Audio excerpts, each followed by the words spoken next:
introduce Dr. Hany Elbanna. Dr. Hany, please. Assalamu alaikum wa rahmatullahi wa barakatuh. Thank you, brothers. Thank you, everyone. And Ramadan 10th, may Allah bless you. May Allah accept your prayer, your fasting, especially over the last few days of Ramadan, the days of forgiveness, the days of forgiveness, and the days of being shielded from the hellfire. May Allah grant you to go to heaven from the 8 gates of heaven, inshallah. Ameen. Ameen. Ramadan passed, passed like a wind, very, very fast speed, and we missed it, and we're going just to observe a few days. But the last few days could be the most important few days in the whole of the year for all of us in Ramadan. And my prayer for you that Allah will accept your fasting, Allah will accept your prayer, Allah will accept your dua, Allah accept your dhikr, Allah accept your citation of the Quran, Allah accept your good intention to be people's man or people's woman. Because actually Islam taught us to be community workers. From the time of the Prophet ﷺ, at the inception of the message of the Prophet ﷺ, in Mecca, he was a people's man, he was a social worker, he was a community worker, and he was a husband, and he was a brother, and he was a father, and he was representing the different sector of the community. So for all of us here today, we have to realize that we should be people's men and women, try to help everybody, anybody, whether they are Muslims or non-Muslims. As I try to, in my challenge next week, inshallah, I received a message from a young, little bit hot-headed brother, said that why should you put on your challenge 2 non-Muslim countries like South Sudan and what they call the other one, Democratic Republic of Congo. The simplest answer for these young people who might not understand the dimension of the message of Islam is the Prophet Muhammad ﷺ hadith is في كل كبد رطب صدقة. In every living soul, there's a charity. You have to help every living soul because Allah has created us as human beings to look after all the creations of God. We became the custodian of the universe, so we look after water, we look after the planet, we look after the trees, we look after the climate, we look after the seas, the ocean, the fish, the animals, the birds, everything. This is our duty. And a sadaqah could be given to a dog. A sadaqah could be given to a cat.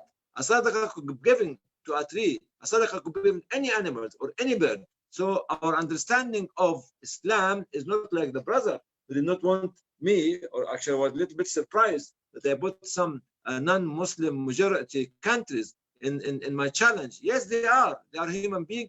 Yes, they are. They are our brothers and sisters. They are in dire need. Democratic Republic of Congo, it's extremely poor but extremely rich country. And this is the challenge when you find very resourceful country but extremely poor people.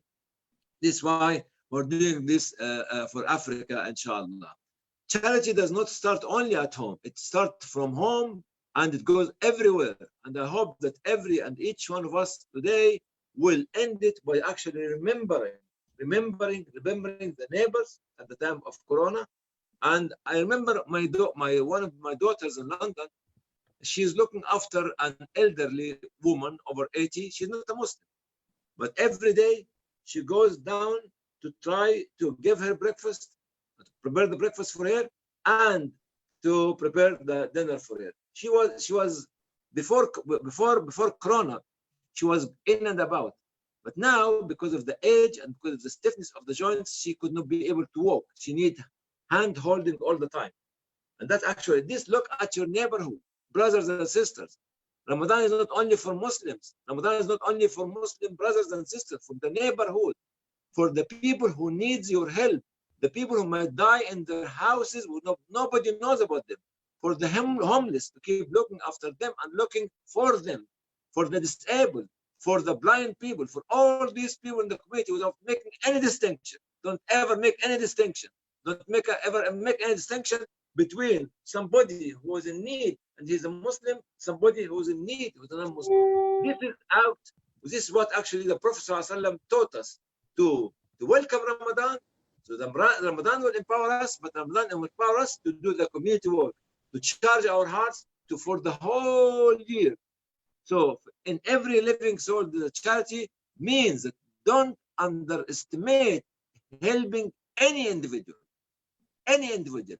A prostitute from the Israelites in the good old days, she saw a panting dog, was very thirsty, and a prostitute. Okay, she went down to the well and she took her shoes off and she filled it with water and she gave it to the dog to drink. You know what Allah did to her? He forgiven her. That means He forgiven her. He forgiven her sins, his acts of sins, because she gave the water to a dog.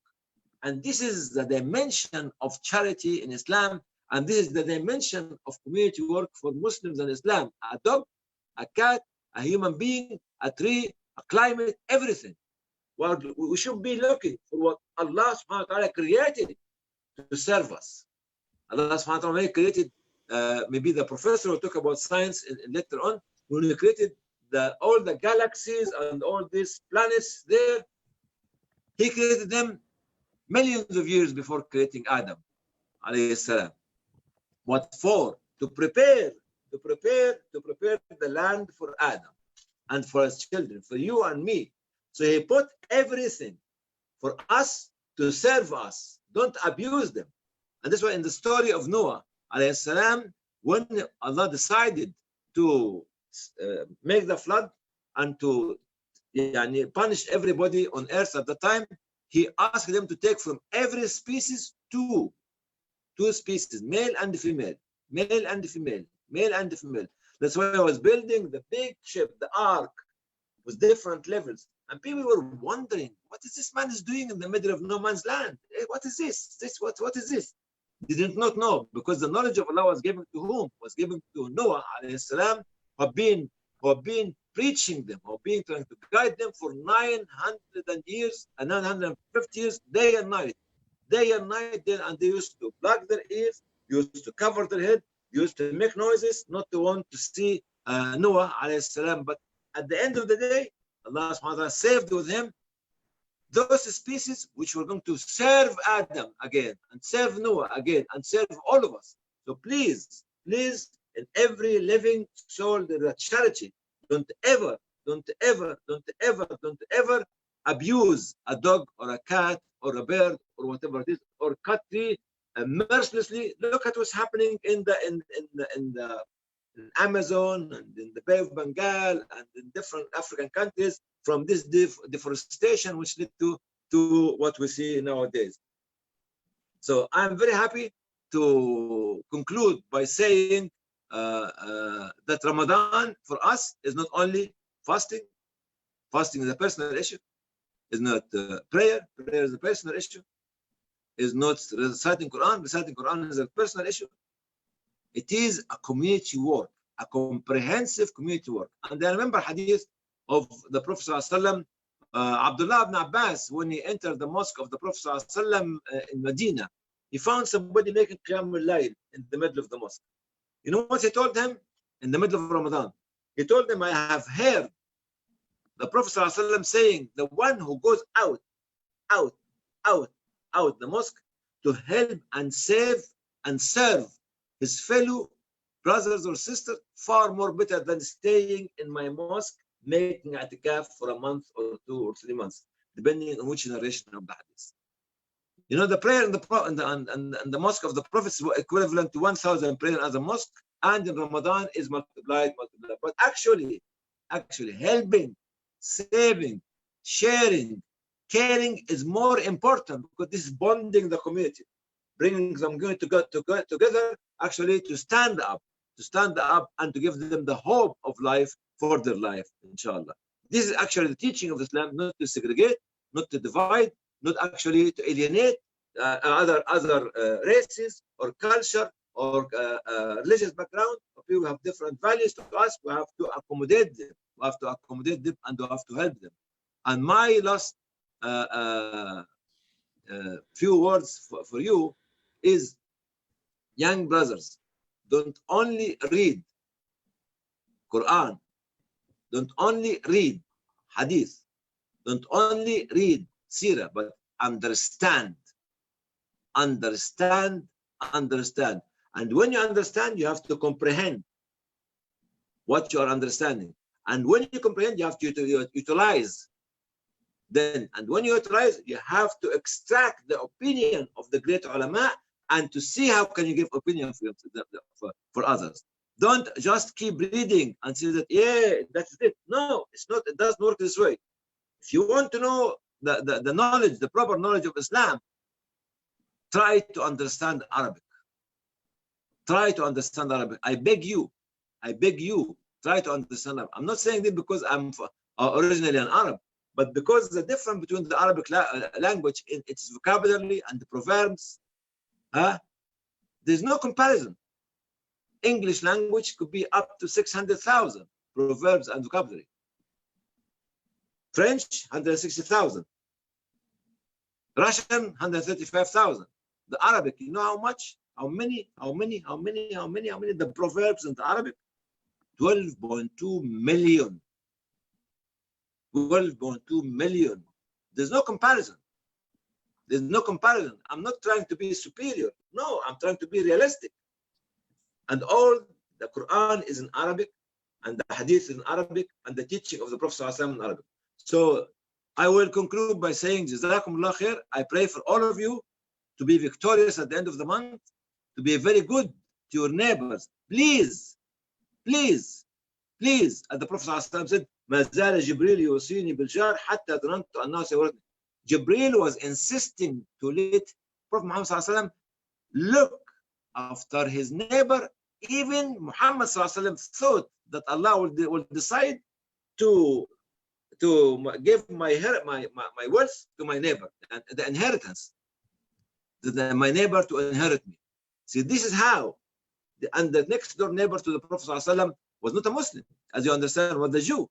And when his son was sick, he went to visit the man. In spite of the fact the relationship was not good, the Jewish brother was not treating the Prophet ﷺ very well.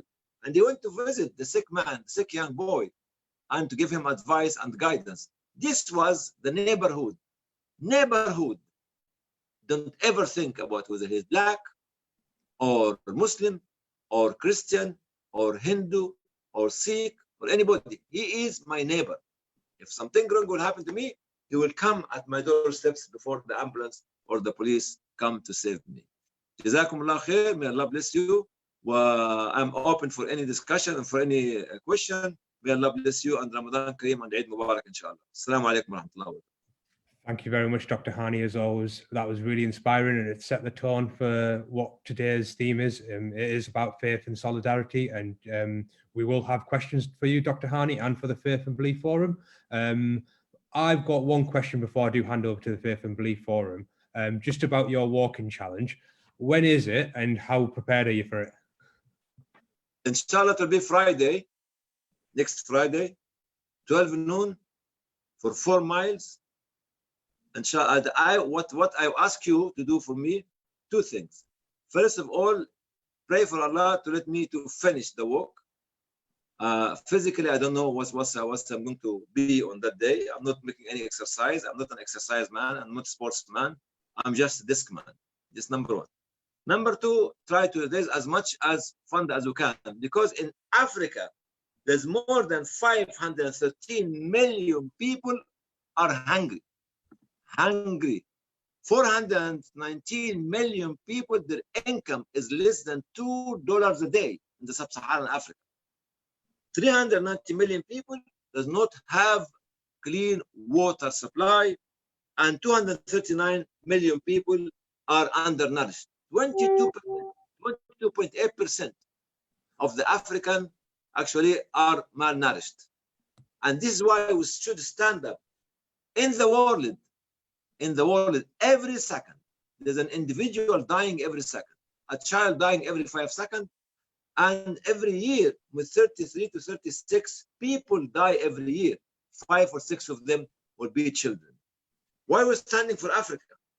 Because Africa is the continent which is suffering most, the richest continent, and where most of the rich countries are stealing the wealth of Africa for centuries. That's why I myself would love you to stand with me, not because of me, but because of Africa. You can imagine a sandwich, a burger sandwich here costs about £4. The income of the individual in sub-Saharan Africa is less than $2. So you can imagine the difference. One sandwich equivalent to income for 2.5 people in sub-Saharan Africa. This is why we are standing for Africa, inshallah. Thank you very much, Dr. Hany. I've just reshared your link, so it's justgiving.com it's justgiving.com/campaign/walk for food. Guys, please donate to that link. We'd really appreciate it. And Dr. Hany, thank you very much. Ramadan Kareem to you, and I pray that you and your family have a blessed Eid, inshallah. I do hope that you can stay with us, because we will have the Faith and Belief Forum joining us, and then we're going to have a Q&A session at about 8:30, and I'd love for you to be a part of that. So, Dr. Hany, thank you very much. As always, thank you for the inspiration. Moving on, I'm now going to hand over to Siobhan, who's going to introduce her colleagues, Evie and Sarah, and they're going to chat a bit today about the Faith and Belief Forums. Before I do hand over to Siobhan, I've seen a couple of messages in the chat with people not too sure how to change their names. If you just put your screen view on grid view and just hover over your individual profile, you'll see two blue boxes come up. One will say, one will have 3 dots in. If you just click on that, click on the drop down section, just click on rename, and you can rename yourself. As always, guys, if you want to interact, or if you've got any questions for any of our guest speakers or anyone from Ramadan 10 Project, please feel free to put your message in the chat box, or you can message myself or Farah privately, and we can ask those questions for you on your behalf. So without further ado, I hope that's clarified everything.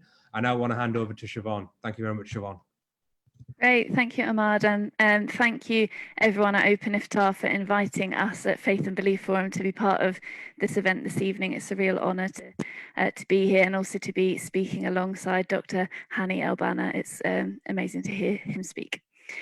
So thank you everyone who's tuned in. I can see some friends of Faith and Belief Forum, and also some people who are new to me. So looking forward to sharing with you a bit about what we do, and also hosting a bit of an interfaith experience this evening for you. So our mini workshop is going to last about 40 minutes, and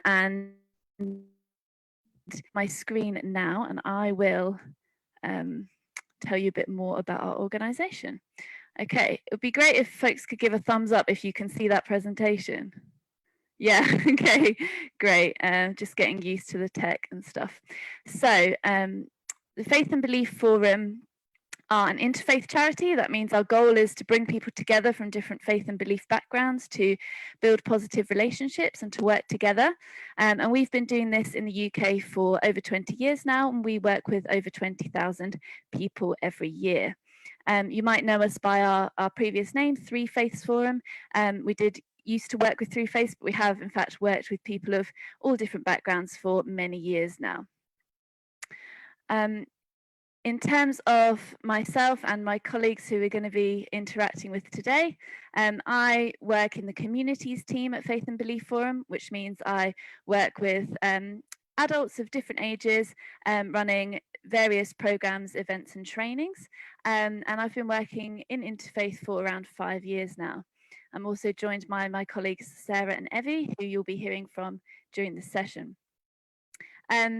I know we've already done a little bit of an icebreaker, but I'd like to keep that going. So I've put here, if you would like to introduce yourself in the chat, your name, it'd be great to hear something that's brought you happiness during this lockdown period. And to introduce myself, something that's brought me happiness is playing many, many board games with the people I live with. That's something that I've enjoyed doing recently. Okay, in terms of what's going to happen in this workshop, you're going to get a chance to hear from our 2 speakers, Sarah and Evie. They're going to be sharing with you very personal stories. So they're going to be sharing with you about their experiences of their faith and belief, and we'll be having a virtual dialogue. So I'm going to ask you a question about what that means to you, but just to say it's an opportunity to ask any questions that you're curious about. And I really do encourage you to be reflective and ask anything that comes to mind that you're curious about. This is a safe space and positive opportunity for getting to know each other, new people. Okay. In terms of interfaith dialogue and how that can possibly work online, I've got the question here, what is the difference between a dialogue and a debate? And sometimes that can be a really good starter to get us thinking about the kind of atmosphere that we want to create through our sessions. So I'd love to invite you to answer that question in the chat. What do you think is the difference between a dialogue and a debate? And if you've got any ideas, please pop them down. And I will look at your answers as I go through these 4 icons you can see in the middle here. So as I've said, for us, interfaith dialogue is about bringing people together from different backgrounds with different stories, different identities, to get to know each other better and learn from each other and work together. And there are 4 principles I've outlined here, which I think can help us today in terms of how can we possibly have an interfaith dialogue online. The first is spirit of curiosity, openness, and respect. So we all have our own personal journeys, and I'm really grateful personally that Sarah and Evie are willing to be so open and share and be vulnerable online. So making the most of that and asking whatever we're curious about, but obviously with a spirit of respect. Dialogue is not about winning an argument or trying to convince each other to change our mind. Dialogue is about building a better understanding and trying to better get to grips with someone else's point of view. The second principle you can see there, it's represented by the fingerprint. It's the fact that we're all unique, and it's asking of ourselves that we only speak from our own point of view. So our speakers are going to be sharing their perspective, but they don't represent anyone other than themselves. So they'll try their best to answer questions you've got around festivals and maybe holy text, that sort of thing, but they may not be an expert and know every single element. So we're all here speaking from ourselves. And that's something that you might want to think about when approaching dialogue and what kind of questions you ask, in the spirit of we can only speak for ourselves. Finally, it's been emphasized a lot already, and I'm loving how involved everyone is, but please do get involved in the chat. We're going to have plenty of opportunity to ask questions, and I love to see that.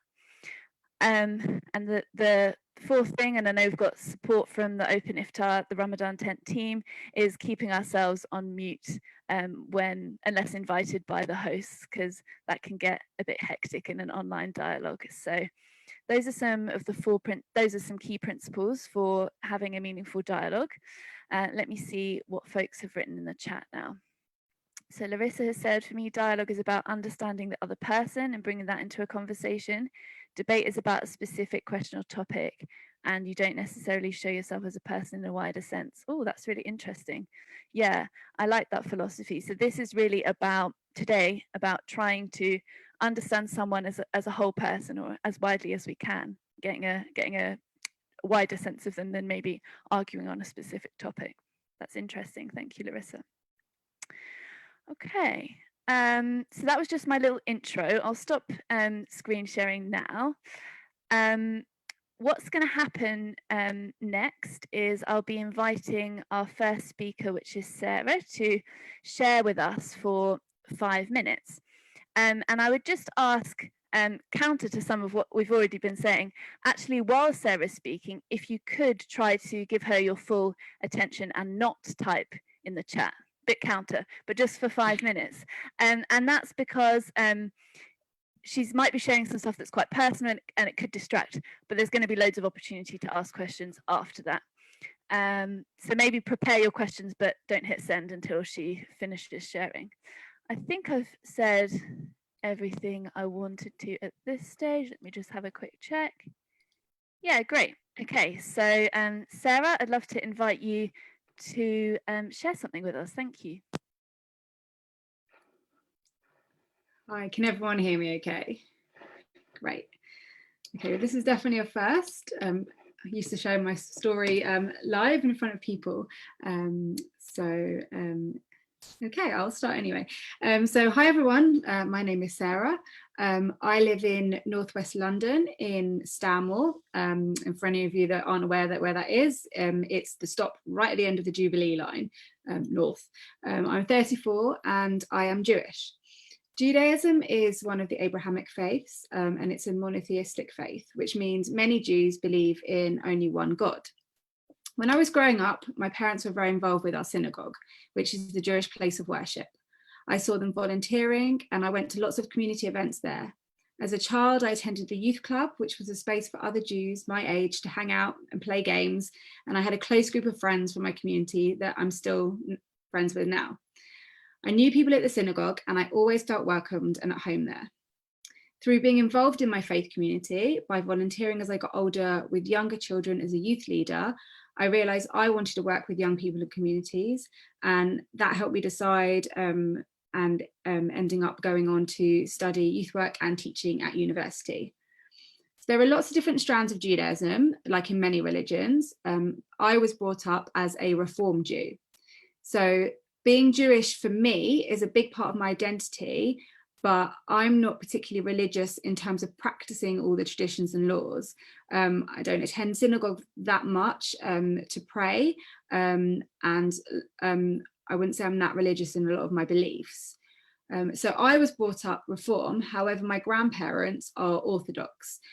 This means that they're a lot more traditional in their Jewish beliefs and practices. For example, they're a member of the United Synagogue, and they keep strictly kosher, which is where they do not eat certain foods such as pig and shellfish. So at university, I met my first proper boyfriend, and we continued dating after graduating. I decided to keep my relationship with my boyfriend secret from my grandparents because they were a lot more traditional in their beliefs and he wasn't Jewish. I was worried they wouldn't approve. This is because I knew that their parents would have not allowed them to date a non-Jewish partner for fear they would marry out of the religion. When I finally decided to tell them, after we'd been dating for over 2 years, my granddad actually cried and he wouldn't talk to me for a really long time. Although I was prepared that they wouldn't be happy, his response really shocked and upset me. This was the start of me questioning my faith, as I felt confused and let down by my family. I believed my happiness should be more important than tradition, and I began to feel disengaged with the Jewish community. As it happened, my boyfriend and I broke up just a few months later, but this was due to him wanting to live up north and I wanting to live in London, and it had nothing to do with religion. But I could tell my grandparents were relieved, and this upset me even more. Following our breakup, I continued to avoid Jewish events. I stopped volunteering at my synagogue and generally felt confused about what I believed in. I knew being Jewish was important to me, but I didn't want to be a part of a faith that wouldn't be happy with my choices. Through a bit of growing up myself and learning to accept that my grandparents did not mean to upset me, they just had traditional views and I guess were from a much different generation to myself, I started to realize that I had allowed their beliefs to affect my own identity with my faith. And actually my Reform community was where I felt I belonged, not judged and part of something special. My granddad passed away when I was pregnant with my first child. I was sad he never got to meet him. By this time, we had a great relationship again. He was a good man, just very traditional and stubborn in his views. I know he loved me dearly and he thought I was hurting him, not the other way around.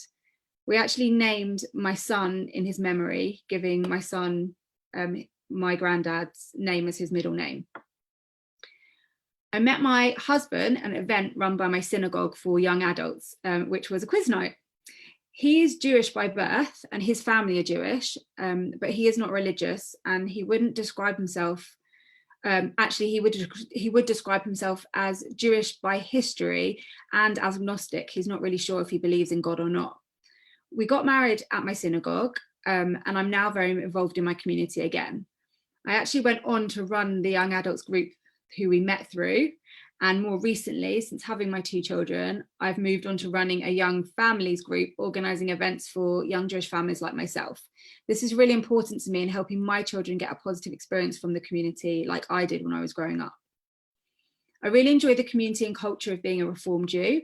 My favourite festival is Passover or Pesach, where both my families come together for a big meal in celebration of the Jewish people escaping slavery from Egypt many, many, many years ago. These festivals are an excuse to all be together, eat, and be reminded of our history. The importance of community for me, which I found through being part of my faith, has led me to work with communities more generally, and now in interfaith work at the Faith and Belief Forum. Since writing my story, the rabbi that married me, Rabbi Neil Kraft, sadly passed away from COVID. He was the most wonderful person, caring, quirky and genuine, who had a real special place in many milestones in my life. This has hit our synagogue community hard, and it has made me reflect even more on the importance of the extended family my faith community is for me. So this is my personal faith story for now. Stories change as you have more experiences in life, so I can't say what I might believe or practice over the coming years. Thank you for listening. Thank you, Sarah. So beautiful, and thank you for being so open and sharing so much about yourself with us this evening. Pleasure. So everyone, I'm now going to give you around 60 seconds to reflect, to think about what you've heard, and to write questions directed at Sarah about herself, about her experience in the chat, and then I'm going to pick a few of those to ask her as part of this dialogue. So please, 60 seconds, reflection and writing questions.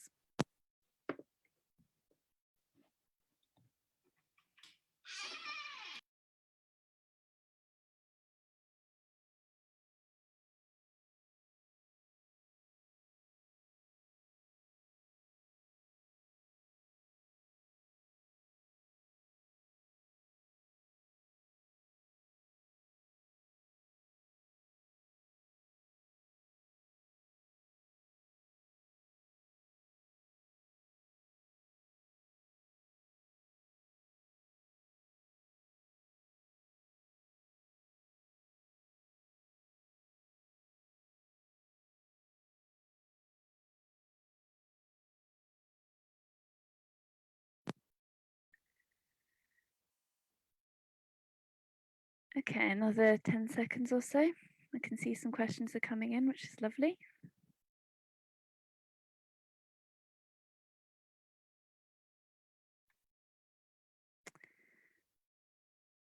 Okay, so Sarah, the first question I'd like to ask you is from Tim. It's, if I went to a Reform synagogue, would it feel very different to another kind of synagogue? So maybe you could tell us your experience if you've been to different types of synagogue, and what might we expect if we were to visit?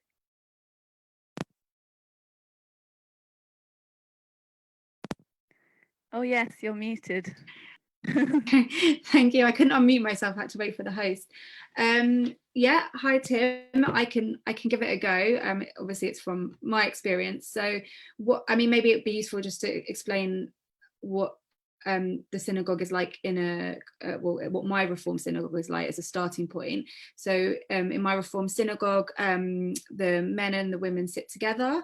We have female rabbis, which is really lovely, and females and males will take part in all different parts of the service, including reading from the Torah, which is the Jewish book, holy book. So what might differ, maybe going, so for example, like my grandparents' synagogue, the Orthodox synagogue that I was mentioning in my story, it's more traditional that men and women have slightly different roles within that strand of Judaism. So the women actually sit separated from the men. At that particular synagogue, there was a balcony, so they would look down and the men were on the ground. And for what I've heard and what I understand of this, it's actually more to do with the men not being distracted by women during prayer. So that's as far as I understand. You're less likely to find female rabbis, but I think there are more modern Orthodox synagogues now, and probably finding more of that in these times. And then every synagogue varies. Every synagogue will have a different feel and do things slightly differently. Some will have choirs, some will have music, some won't. That's probably the main difference that for me is everyone sitting together maybe versus everyone sitting separately. That's great. Thank you, Sarah. So just to say, lots of people are saying thank you for sharing your story and that it was very emotional to hear. Kit has asked a question. You spoke about your husband identifying as agnostic. Kit has asked, do you yourself believe in an external supernatural being? And maybe that's a huge question, but you might have something to say on your views on that. You know what, Kit, I really don't know.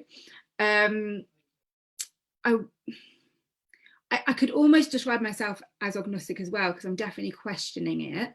I think when I was younger, so that bit before I turned away from my faith for a while because I was confused about everything that was going on and the family reactions to a certain situation I was in.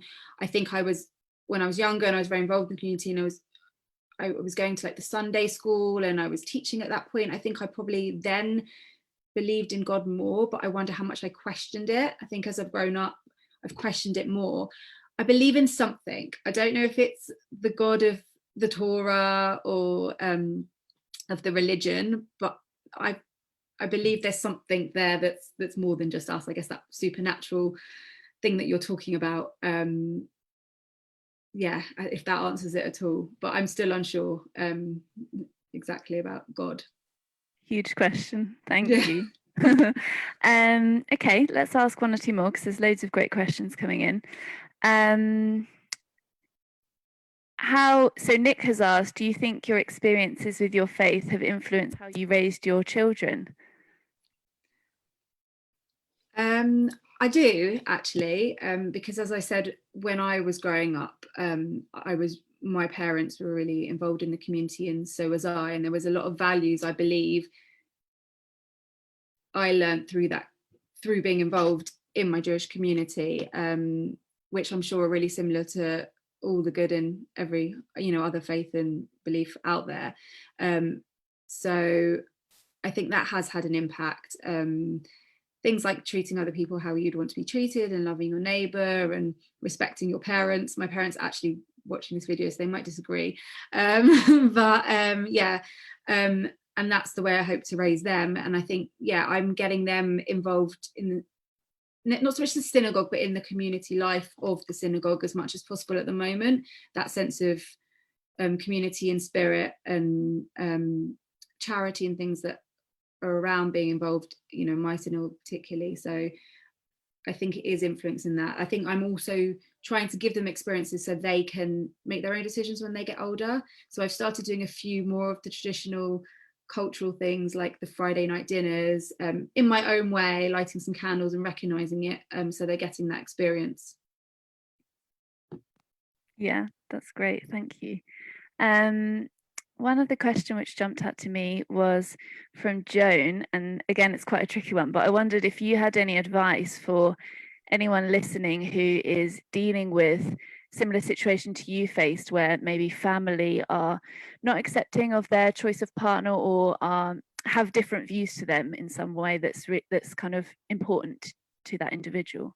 Do you have any advice? It is a really difficult one. I think for me, what was most upsetting, I knew that they weren't going to approve, but I think, as I said in my story, the most upsetting thing for me was that my happiness maybe was less important than a particular tradition or religion or belief. But also most upsetting was the relationship. So I think it's difficult. I think it's what we do at Faith and Belief Forum. It's about having open dialogues, being able to agree, disagree well. I had to just very much accept that it didn't matter how much I tried to explain that. I said things like, the non-Jew that I was dating at the time was really interested in learning about Judaism. He'd sat for a Seder meal with my family. We'd spoken about if it ever went any further, that I would still want to give my kids a Jewish experience. I would still, want to go down, be involved in Judaism myself. So, but having all those conversations didn't really matter. And I think for me, it was just an acceptance as that's a mindset that wasn't going to change for them. But then I guess it was easier because in the end I did end up with someone who was Jewish, and it was all very happy, and it was easier to forgive. So I guess it's just kind of working out, is it more important for you to still have that relationship knowing that they're never going to agree and you're never really going to be happy with the way they think about it, or, you know, that doesn't quite work for you? I don't know if that's helpful at all, but maybe just kind of realizing that you can't always make people understand your decisions in life and it might not agree with theirs. Thank you.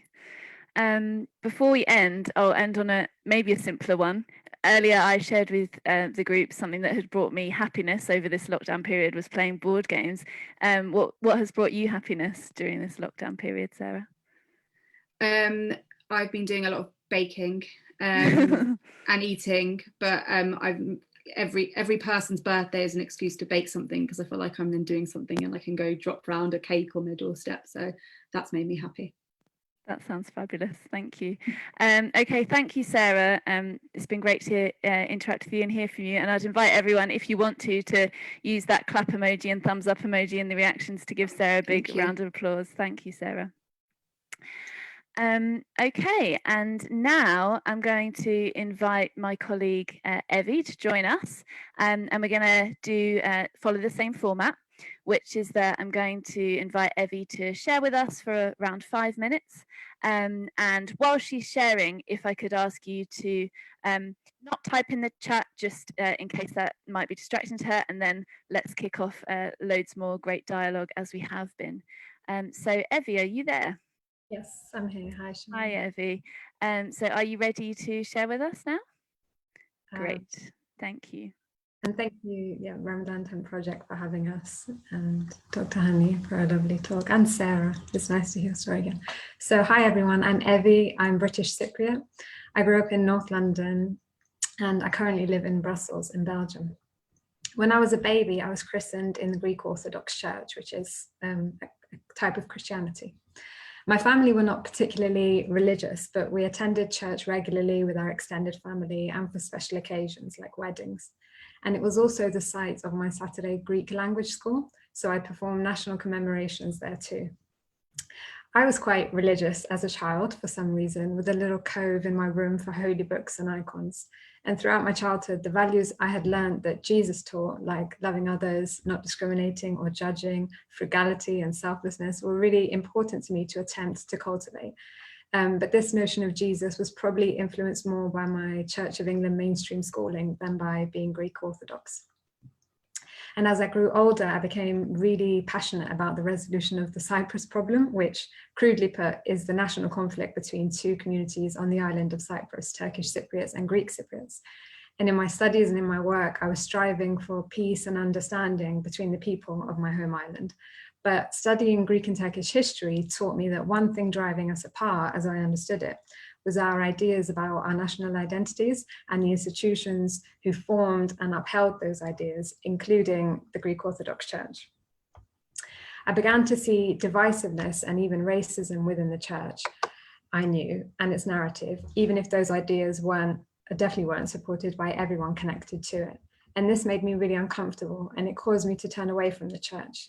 I couldn't see my frugal and loving Jesus in the gilded churches that I knew. And more importantly, I couldn't see my vision for peace in Cyprus either. And then I also started to think about my own personal faith, if I couldn't then be Greek Orthodox. I engaged with other denominations of Christianity, but I began to find religiosity and belonging in Islam. I appreciated the openness of it and the fact that, as I understood, it wasn't bound by any one culture or nation. I then moved to Turkey for Cyprus issue reasons, where my colleagues gave me some Quranic education and we would visit the mosque almost daily together.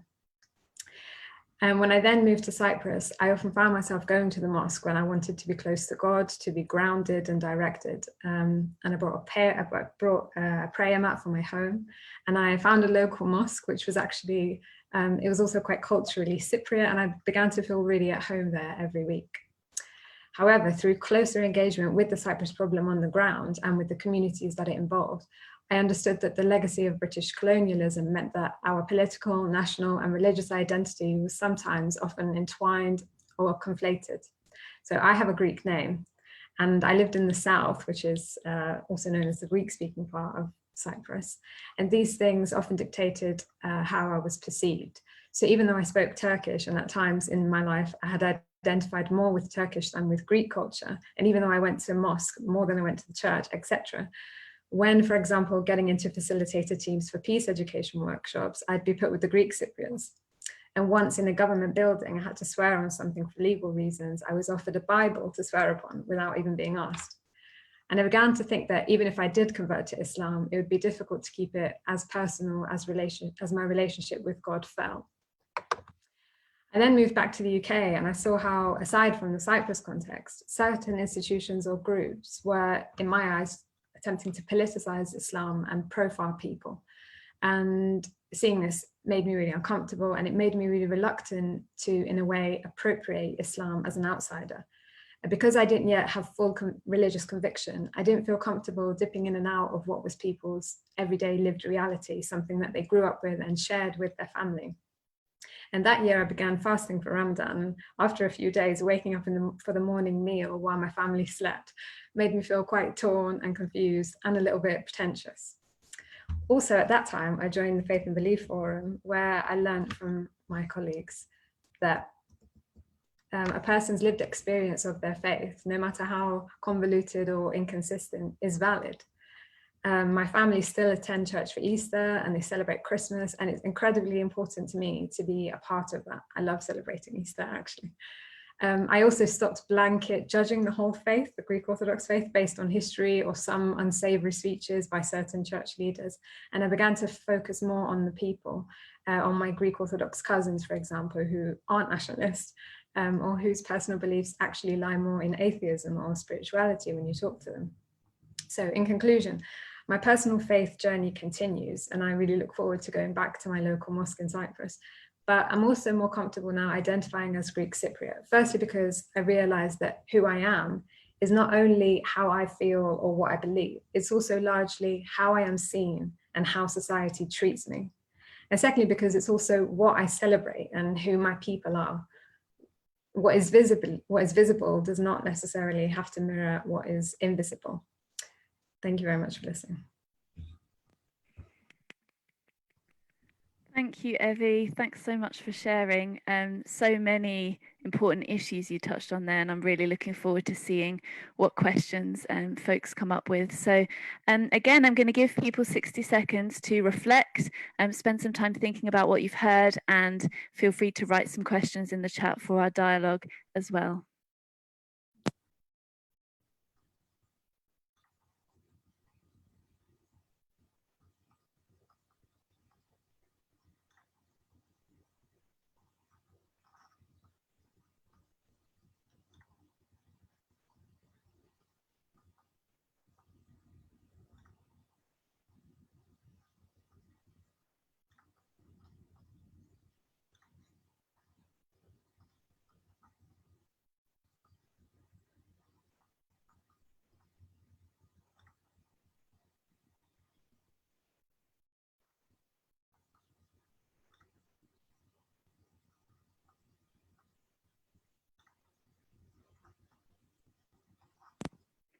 Okay, another 10 seconds or so.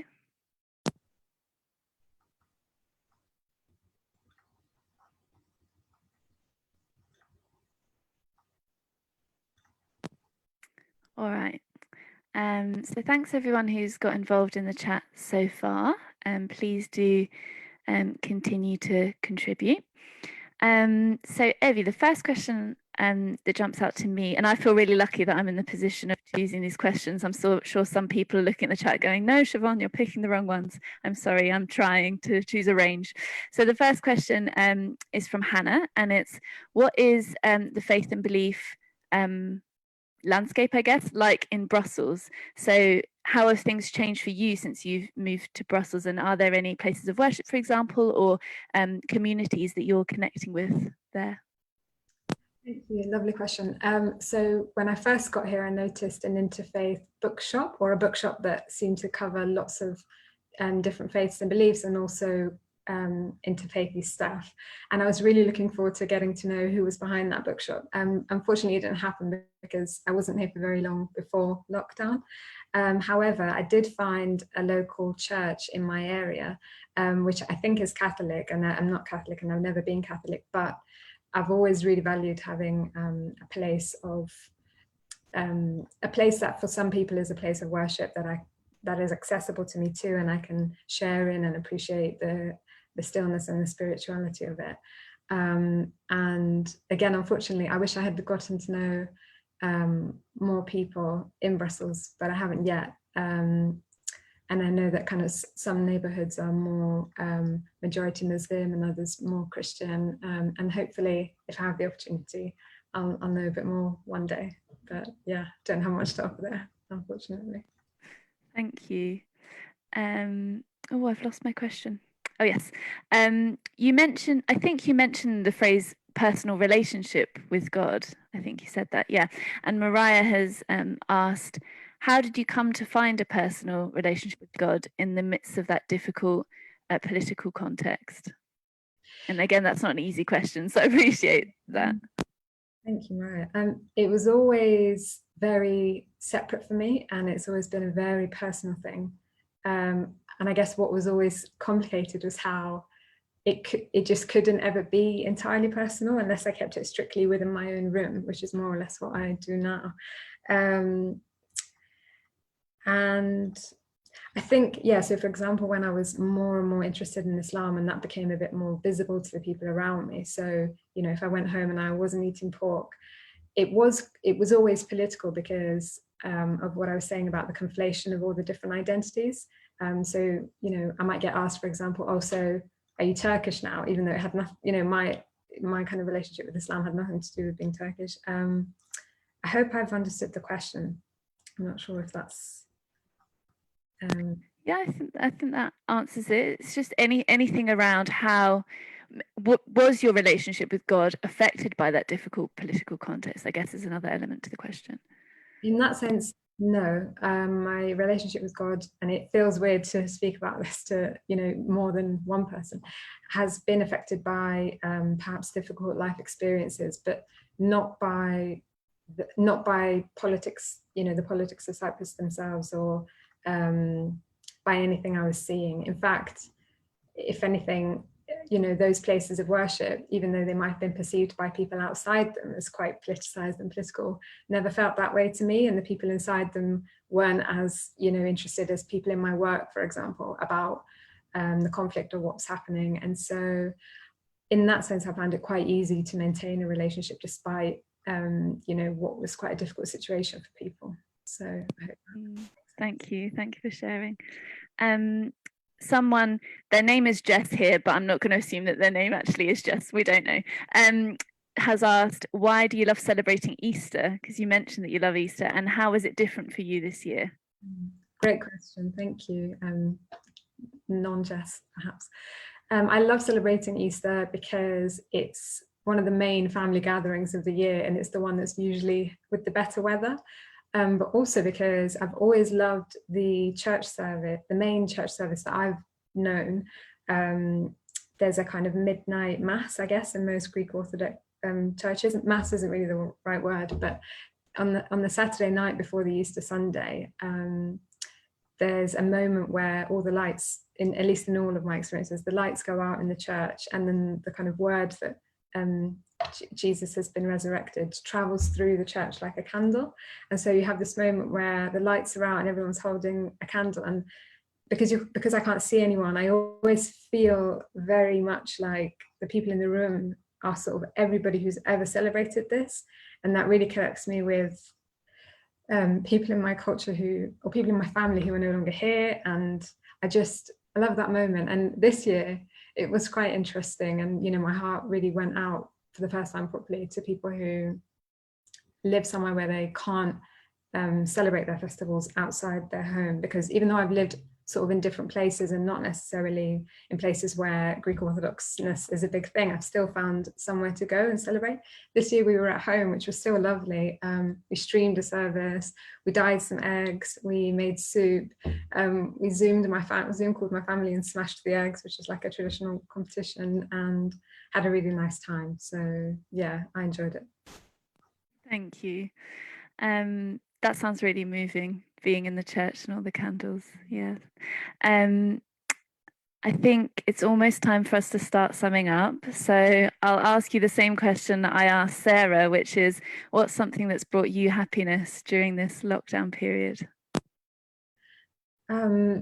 Firstly, just, when you wake up and as far as you know, the people you know are well, which has been my case, and I've been very fortunate in that sense. And I guess Zoom quizzes and like a kind of weekly thing where I get in touch with my cousins and we ask each other ridiculous questions that no one knows the answers to, as I'm sure everyone has been doing in one form or another. Yeah, that's great. Thank you. Thank you for sharing, Evie. And I'd love to invite everyone again to show their appreciation through the reactions of the claps. But I'm sure I speak for everyone in saying thank you for sharing your story. So we are coming towards the end of our small workshop with you this evening. And this format of having speakers from different backgrounds speaking very personally is something that we at Faith and Belief Forum do across the country. We do this with adults, but importantly, we also do this with primary school students and with secondary school students. And you can imagine running these sort of sessions with young people can be incredibly moving and impactful. I myself have been part of many sessions where students have said, this is the first time I'm meeting someone from X background. And also when students have said, this is the first time I've been able to ask these sort of questions to someone, an adult who shares my background. That's another meaningful part of it. And for young people to see a panel of adults from different backgrounds who are confident in their own identities, but open to questioning and being curious with others is so, so important. I'm going to share 2 links with you in the chat now. One of them is the link to the Faith and Belief Forum's newsletter. I'd love to encourage you to sign up. We want to see as many of you as possible at future events, and maybe even sharing your story at a future event. That would be lovely. And I'm also going to share the link to our Just Giving page. If any of you do have the ability to make a small contribution to our interfaith work, we would of course really, really appreciate that. It does make a difference, but completely understand if you cannot. I'll share those now before I forget. Let me press paste. Okay, done. And that just leaves to say once again, thank you so much to the Ramadan Tent Project, all the team for hosting the Faith and Belief Forum tonight. It's been a real honour. Thank you. Thank you very much, Siobhan. Thank you very much to both Sarah and Evie for sharing your stories. Looking at the chat and the interaction, it's gone down really well. And, I think a lot of people have taken a lot of inspiration from both your stories. So thank you for sharing that. I also want to say a big thank you to Dr. Hany for his story and for his inspiring words as well. And before I start the Q&A, what I would like to do, and this is something I've got to do beforehand, I can see there's people from different backgrounds, from different faiths. I want to just ask everyone if they could, in the chat section, number one, type in where they're calling from. So if you're from London, just say London. If you're from somewhere in Australia, like Tony normally is, who's joining us, please say where you're from. Evie, I think you mentioned you were from Belgium. So guys, please just share that. It's always nice to get a feel of where people are calling in from, and also in the spirit of open iftar, we don't we're open to all and not to people of all faiths and none. So we just want to get a good feel of what people's backgrounds are. And again, just before going to the question, just some final thoughts I wanted to share in line with the themes of what Dr. Hany and those at the Faith and Belief Forum have mentioned, and that is that regardless of our background, regardless of our faith, we have actually more in common than we think. And one of the main things is we are all human. And just a couple of words what Dr. Hany mentioned to me sort of do a really good reminders that we should help those regardless of whether Muslim, Judaism, or whether they're Christian, or whether of a different background to us, because as human beings we all have that right. So I think that's something I've taken away, and just hearing your stories just proves that it won't just be someone of the Jewish faith or someone of an Orthodox Christianity faith or of whatever faith going through those issues. I think people of all faiths and nons will have these issues. So it's nice to see so many people calling in, whether they're from Georgia in the USA or London or Islington or Middle Norwood or Walthamstow or Ealing. You know, as we can see, there's people calling in from all parts of the world. We've got people in from Berlin, from North Wales, from Brent, from Enfield. A lot of people London based. So yeah, we've got plenty of people coming in, and I think the purpose of that is to show everyone that despite our differences, despite that, you know, we are in lockdown, that we are still able to connect with one another. And although this may not be a physical connection as per se, it is certainly a human connection. I'm now going to move on to questions, and this is going to be for all the speakers. So it'll be for Dr. Hany, it'll be for Siobhan, it will be for Evie and for Sarah. So the first question I have for you guys is, can you guys name me one positive you guys are going to take out of this pandemic, or one positive you'll take from this pandemic? And I'm going to go with Dr. Hany first.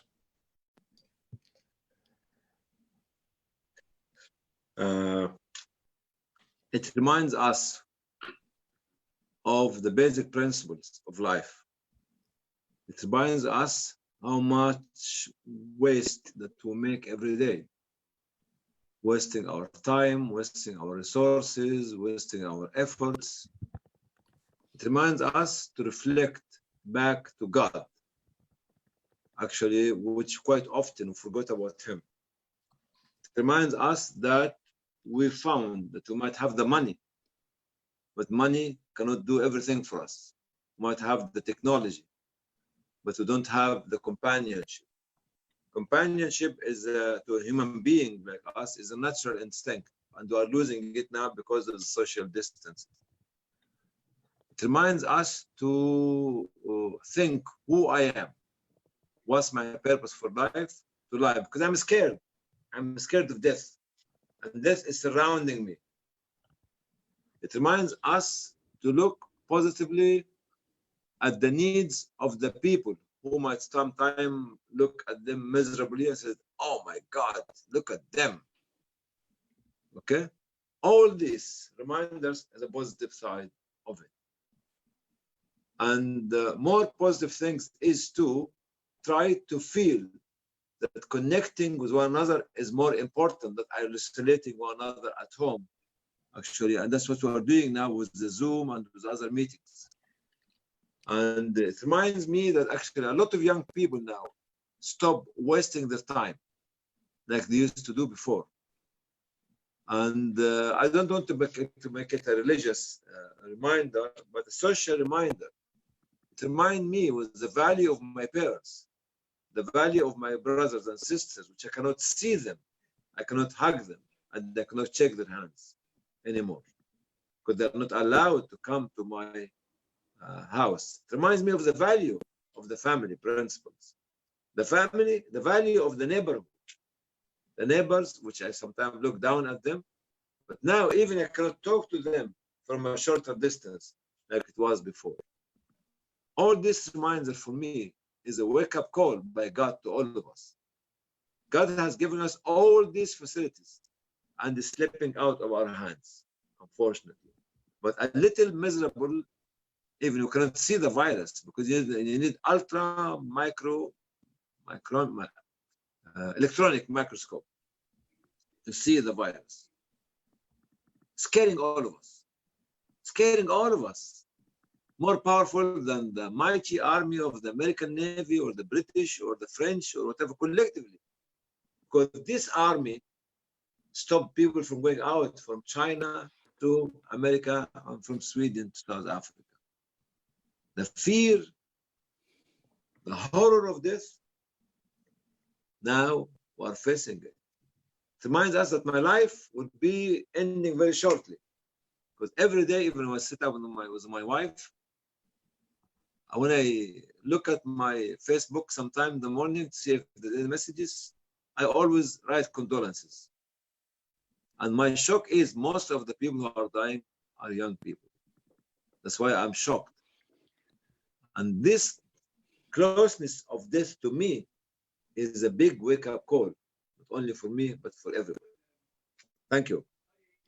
Thank you, Dr. Hany. I think a lot of people in the chat section can relate to that, and personally I can relate to that. I think the value of relationships, I think just from a personal point of view, I mean, this is the first time I haven't seen my parents during Ramadan. So for me, you know, it's just, you just take, I've taken that as a given that, you know, at some point or another, I'd see my parents over Ramadan, but I've not been able to do that so far. So thank you for that reminder, Dr. Hany.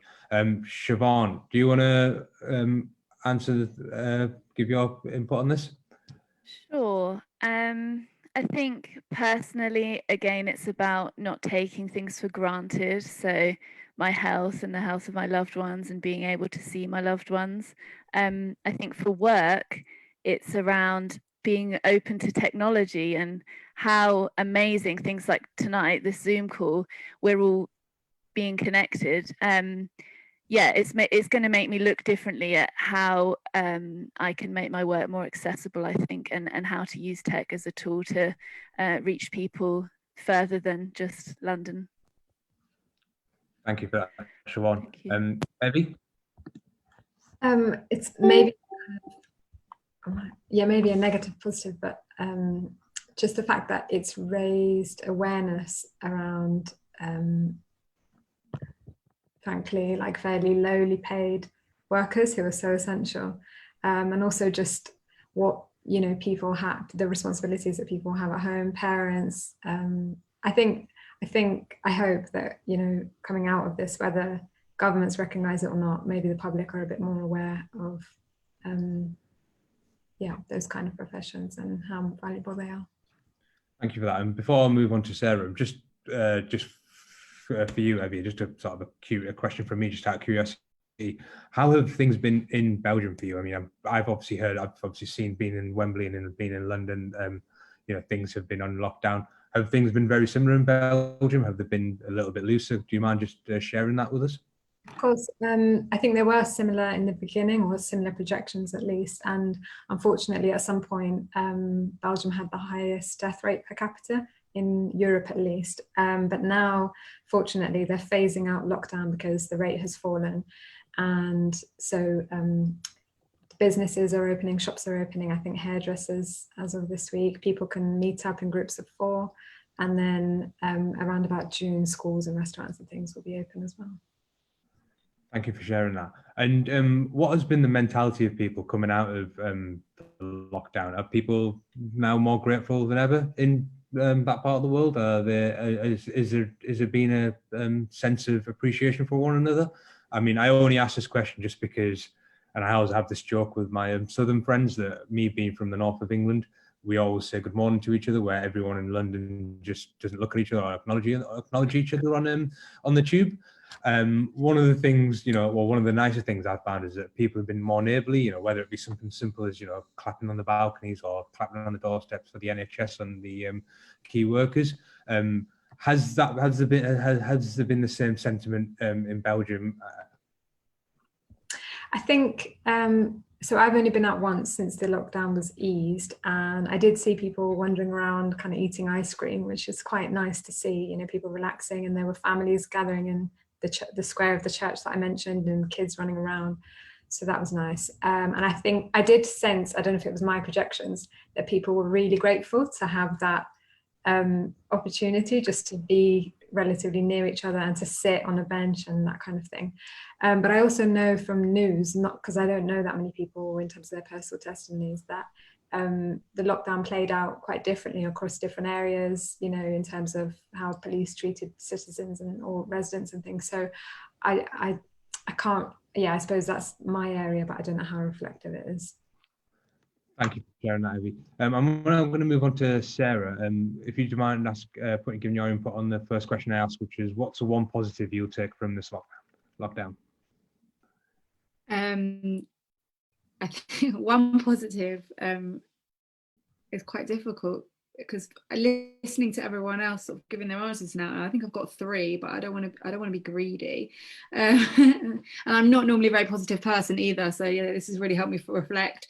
I think immediately, like with myself, my personal situation, it's really been grateful for my immediate family. Not that they'll probably understand that, because I do shout at my kids a lot and it is very tough, but having my children here with me and being a family of 4 and with my husband, I mean, I'm not bored. I don't get the element that a lot of people are. They're bored, and as much as I miss other people, I have got a family and children to keep me busy. And then I'd say with that, the weather, this weird, crazy, amazing weather with this strange epidemic, and that's definitely, I think, been a real positive about lockdown, because it means you want to go out and you appreciate the outside a lot more.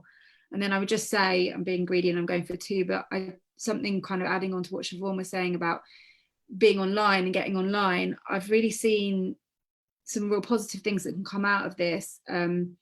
We've definitely got better at Faith and Belief Forum at connecting with each other. And for example, Evie's been in Belgium for a while, and we would just email or maybe phone each other up. But now we're so connected that I know I can just click on Zoom and chat to her, and I don't know why we were doing that before. So kind of bringing those kind of relationships closer together, and I think so much of that will hopefully continue however this pans out and after that. And a lot of the faith stuff that's going online, my synagogue are doing services and events, and a lot of the time you can't get to things, and actually there's a lot more people now engaging and involved, and it'll be really nice to see how that can carry on, as well as obviously be able to see people again, because that's the best way to be, in my opinion.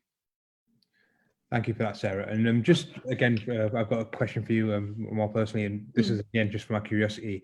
You mentioned obviously about the celebration of Passover. How was that this year, and how did it differ from previous years? Because obviously, us at Ramadan, Ramadan is different. We had the Archbishop of Canterbury on, where he chatted about how Easter was so much it was the most unprecedented Easter. How has it been for yourself and your family? Yeah, I mean, definitely, obviously really different. We would normally get together and do the Seder meal, that's what it's called, together. Although, to be fair, in the last sort of 4 years since I've had kids, that has been harder to do, because we'd have the meal normally around the time that they would go to bed, and we'd put them to bed and then we do it. So what we did this year was over Zoom, and we did it at sort of 5 o'clock when the kids were still up, and we still got our sort of Seder plate, which is a traditional plate where you put certain objects on that relate to the story that's told, in the middle of the table. I kind of took some stuff off of the internet and made a 2-minute version, 2 to 5 minute version of what the normal sort of 2-hour service would be. We sung songs. There were people in the family that maybe wouldn't normally come in person, but actually, because it was on Zoom, did join in. Some sort of so actually it panned out okay. And I know that my synagogue as well were doing, where they would bring everyone together as a community. They wouldn't have anywhere to go. They did a version online. So it's never the same as being in person, but it was quite creative and quite fun. It went a lot better than I thought it would. So we still did the service and had the meal. Thank you very much for that, Sarah. So we're now running out of time, just because the Adhan will be playing in approximately 10 minutes time. So I just want to say that will be all for the Q&A. We have got questions lined up, which we can send to you guys if you guys want to answer that, and then we'll get them emailed over to you. So I've just got them saved. I just want to say once again a big thank you to Dr. Hany, a big thank you to Siobhan, Evie, and Sarah for your contributions today. I think one of the things I take away from this is that we actually, despite our faith, despite our background, despite our wealth or class or race, we actually all have more in common than we actually think. And those are my sort of final thoughts. One request I have from everyone who is joining this, and I've got a request from Dr. Hany and Siobhan and Evie and Sarah and everyone, is this Zoom chat's recorded. Now I want to spread the love around, so I'm going to ask everyone to do the same hand gesture. I'm going to do the hand gesture, and then I want everyone to follow after me. And I also want everyone to put their screen on grid view so you guys can see as many people as possible. And everyone who's got the cameras currently off, I want you guys to put your cameras on and join in on us. When you look on grid view, you can see people who are all from different backgrounds. Thank you, Aman, for putting your camera on. I can see Saeed's put his camera on. So guys, please don't be shy. And the purpose of this is so you guys can see everyone, to see how we are closer together than ever before, and that we have more in common. So the gesture and the message is just really simple. It's I love my open iftar. So what I'm going to ask everyone to do is it's I love my open iftar. Make sure the hands are well in front of the camera. So I'll do that one more time and then we'll get everyone to do it at the same time. So it's I love my open iftar. Right. When on 3, I want everyone to do it at the same time.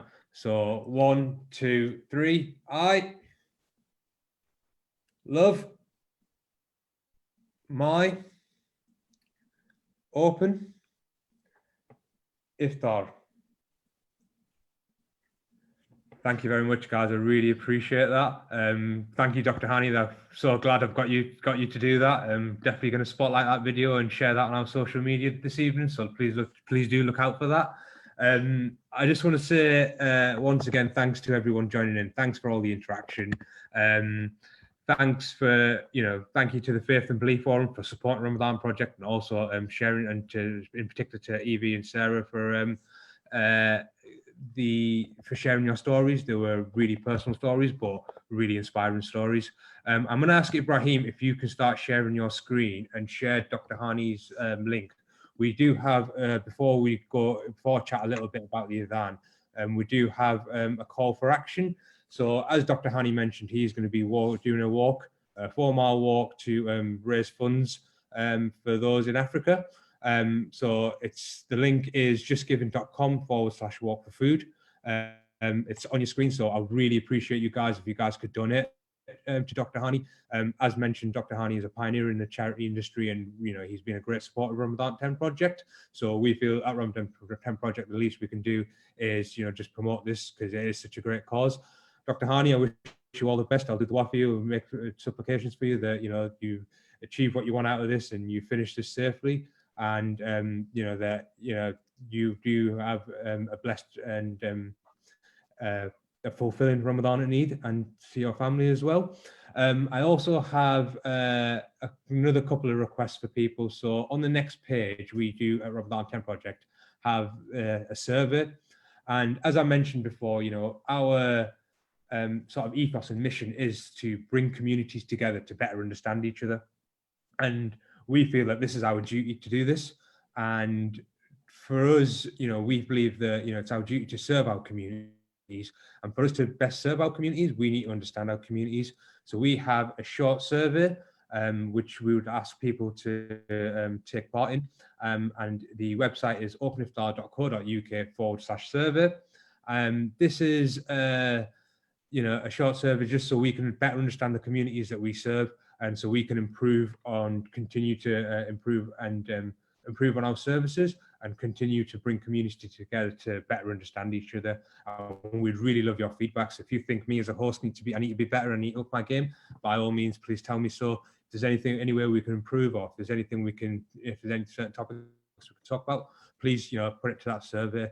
Everyone who does enter that survey will be automatically entered into a prize draw, and courtesy of our partners, Dome Tours, they'll be entered in with an opportunity to win a trip to Bosnia. So obviously we are in lockdown. When things do start lifting up, people will be looking to get away. So Bosnia here is really a really cool place, really quirky place. So it's definitely there's an incentive there. Moving on, we've also got the Ultimate Ramadan giveaway. Again, courtesy of our partners at Dome Tours, they've kindly donated one Umrah package, which is all paid for. And it is really simple to do this. You don't have to fill any survey out. You don't have to donate. You don't have to do anything. All you have to do is go on to openiftar.co.uk/giveaway. Just enter your details and you'll be automatically entered into the prize draw to win one trip to Umrah. For the non-Muslims here, Umrah is what I'd kind of describe as the mini Hajj, which is the a mini version of Hajj. So Hajj is the pilgrimage, which all Muslims, if they are able to do so, if they have the wealth and the health to do and the provisions to do so, must undertake this pilgrimage. Umrah is a shorter version of this, and also it is highly recommended for all Muslims to do Umrah as well as doing Hajj. So that is just for the non-Muslims here who are just trying to get an understanding of this. Once again, I just want to thank everyone. So please do help out Dr. Hany's. Please do donate to Dr. Hany's link. Really appreciate it if you could help the doctor out with this. Please do take part in our surveys, and if you are interested, if you can, please do register for the free Umrah giveaway. I also want to just take this moment to thank our partners who have kindly helped us and supported us, particularly this year and in the previous years.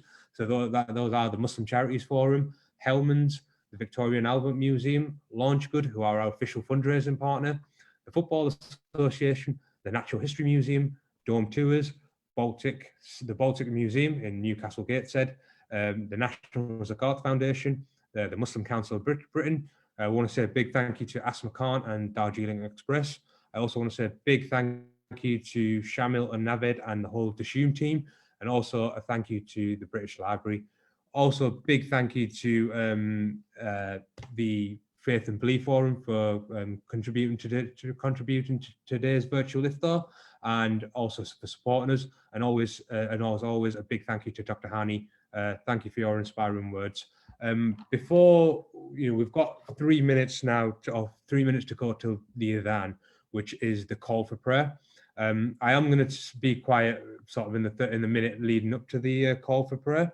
But what I do want to do is, because I can see that we have a diverse range of people joining us, and not everyone may know what the adhan is. So the adhan is the call for prayer, and Muslims, as many of you will know, will pray 5 times a day.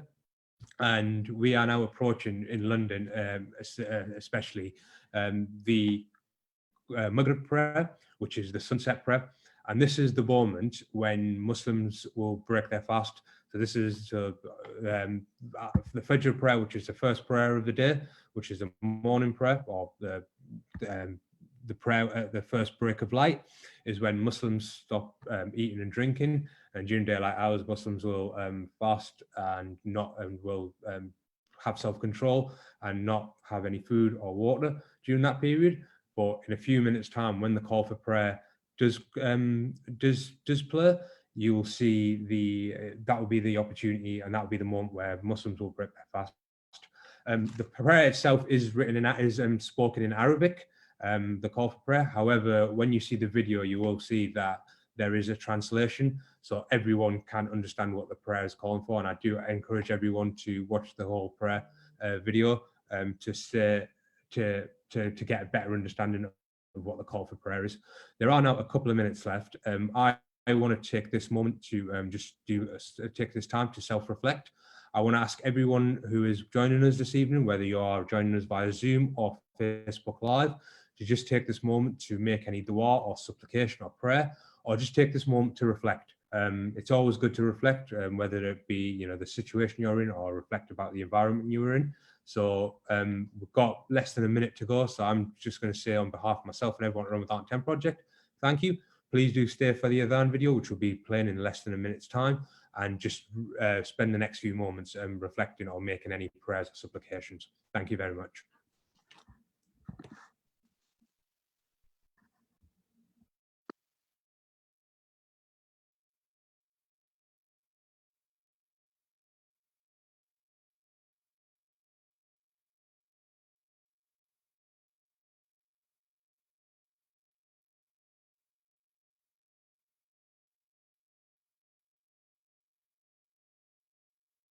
اللهم إني لك صمت وبك آمنت وعلى رزقك أفطرت ذهب الظمأ وابتلت العروق وثبت الأجر إن شاء الله.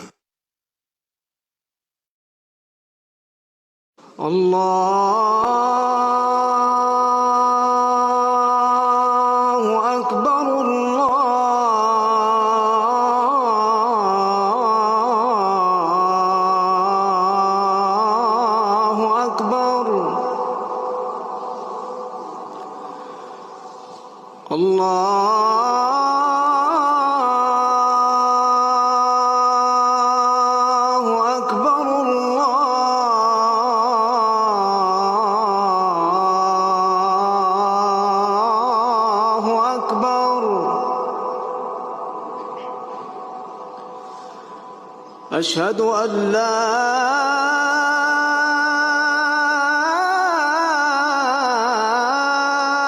إله إلا الله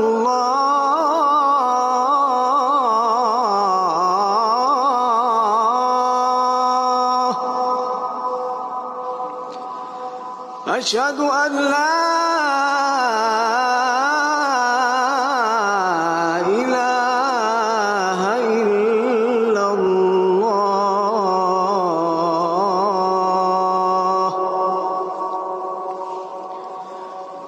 أشهد أن محمدًا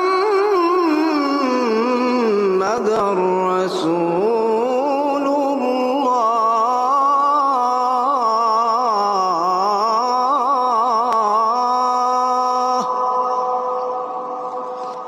أشهد أن محمدًا رسول الله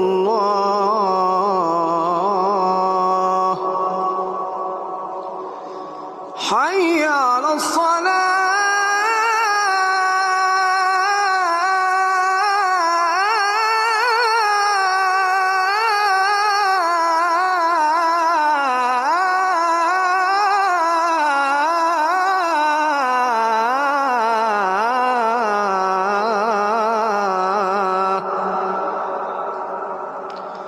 حي على الصلاة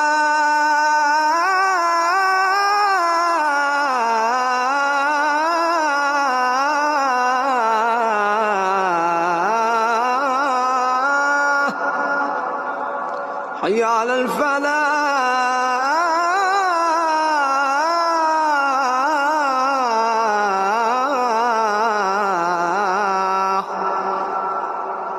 حي على الفلاح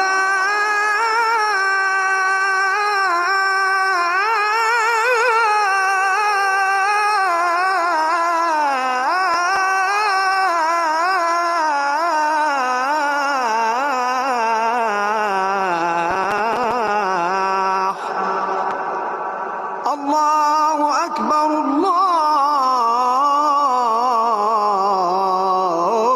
الله أكبر لا إله إلا الله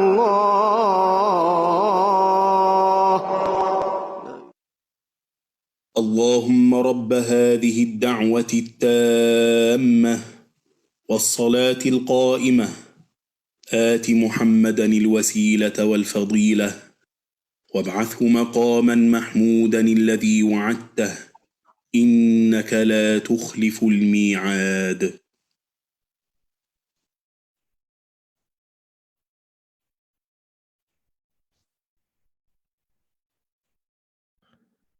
I would like to say a big thank you to everyone who did stay and watch the Adhan video. So that was the call for prayer for the fourth prayer of the day, which was the Maghrib prayer, which is the sunset prayer. I also want to say, so we're now going to be ending proceedings. I just want to say once again, a big thank you to Dr. Hany, a big thank you to the Faith and Belief Forum, especially Avi and Sarah. Thank you for sharing your stories. And most of all, big thank you to everyone who's joined us, no matter what part of the world you're from. We really do appreciate this, and I hope you do take the message away there that, you know, we do have more in common than we think. So a big thank you to you guys for being a great crowd, for interacting with us, and you know, for your kind words. So thank you very much. One final thing for me, if anyone is fasting and is about to go and have their iftar meal, please stay safe, stay at home. Don't forget to use the hashtag #MyOpenIftar and share your meals on social media. And more importantly, please stay safe. So thank you very much. Assalamu alaikum.